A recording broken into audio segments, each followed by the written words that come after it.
Halo Sobat Trader, selamat datang di Dimas Forex Insight, tempat di mana kita membahas peluang terbaik di pasar forex setiap minggunya.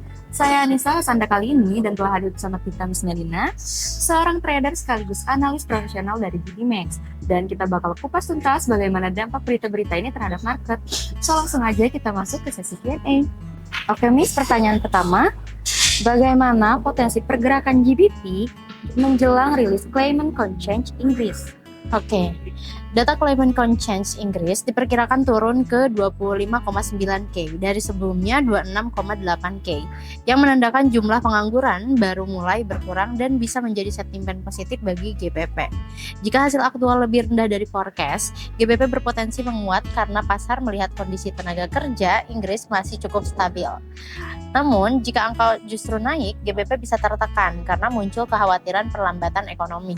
Trader sebaiknya menunggu arah market setelah news release karena volatilitas awal biasanya cukup tinggi dan rawan false breakout. Oke, pertanyaan kedua. Apa nih Miss dampak dari data CPI month per month Kanada terhadap CAD di minggu ini? Oke, CPI month per month Kanada diproyeksikan turun menjadi 0,6% dari sebelumnya 0,9%. Menunjukkan inflasi mulai melambat. Kondisi ini dapat menekan CAD karena membuka peluang Bank of Canada lebih dovish terhadap suku bunga. Jika aktual lebih tinggi dari forecast, CAD berpotensi menguat karena peluang pemangkasan suku bunga bisa tertunda. Sebaliknya, jika inflasi turun lebih dalam, tekanan bearish pada CAD bisa semakin besar, terutama terhadap USD. Data inflasi seperti ini biasanya memicu pergerakan cepat, sehingga risk management tetap penting diperhatikan oleh para trader. Pertanyaan selanjutnya, seberapa penting nih Miss data CPI year per year Inggris untuk arah GBP? Oke, CPI year per year Inggris diperkirakan turun ke 3,0% dari sebelumnya 3,3%, menandakan tekanan inflasi mulai mereda. Bagi market, ini penting karena bisa mempengaruhi arah kebijakan Bank of England ke depan.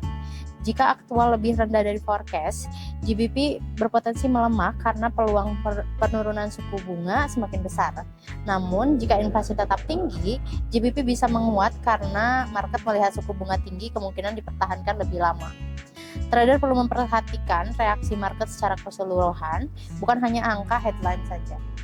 Pertanyaan keempat, bagaimana nih Miss pengaruh FOMC meeting minutes terhadap USD? Oke, FOMC meeting minutes menjadi perhatian besar karena memberi gambaran sikap The Fed terhadap inflasi dan juga suku bunga. Jika isi notulen cenderung hawkish dan masih khawatir terhadap inflasi, USD berpotensi menguat karena suku bunga tinggi diperkirakan bertahan lebih lama.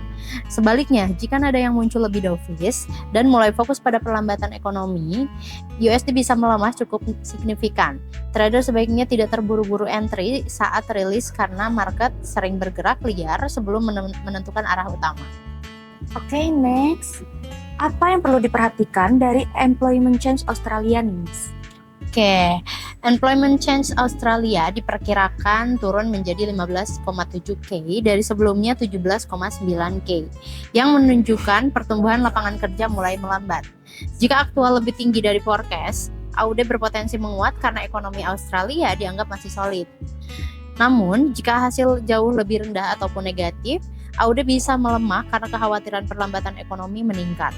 Trader juga perlu memperhatikan sentimen global dan kondisi ekonomi Cina karena sangat mempengaruhi pergerakan AUD.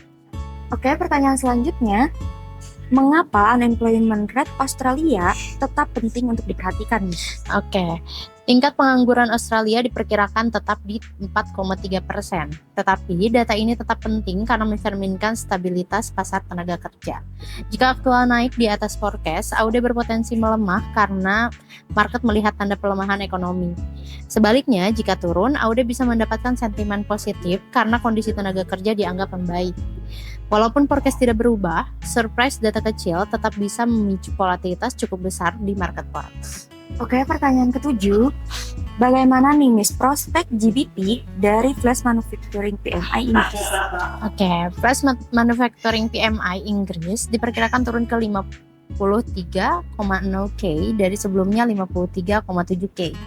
Namun, masih berada di atas level 50 yang berarti sektor manufaktur tetap ekspansif. Jika aktual lebih baik dari forecast, GBP bisa mendapatkan dorongan bullish karena aktivitas industri masih kuat.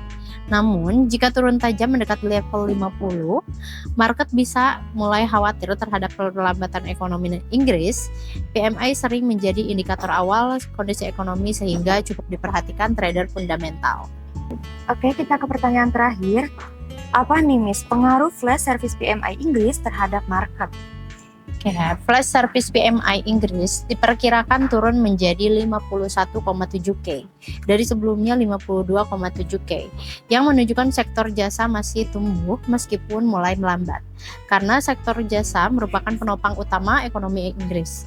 Data ini cukup berpengaruh terhadap pergerakan GBP. Jika aktual lebih tinggi dari forecast, GBP berpotensi menguat karena aktivitas bisnis masih solid. Namun, jika hasil lebih lemah, tekanan bearish bisa muncul karena market mulai memprediksi perlambatan ekonomi Inggris lebih lanjut. Oke, itu tadi kesimpulan dari pembahasan kita kali ini. Semoga dari apa yang sudah kita bahas bisa bermanfaat untuk plan trading Bapak Ibu di minggu ini. Happy trading!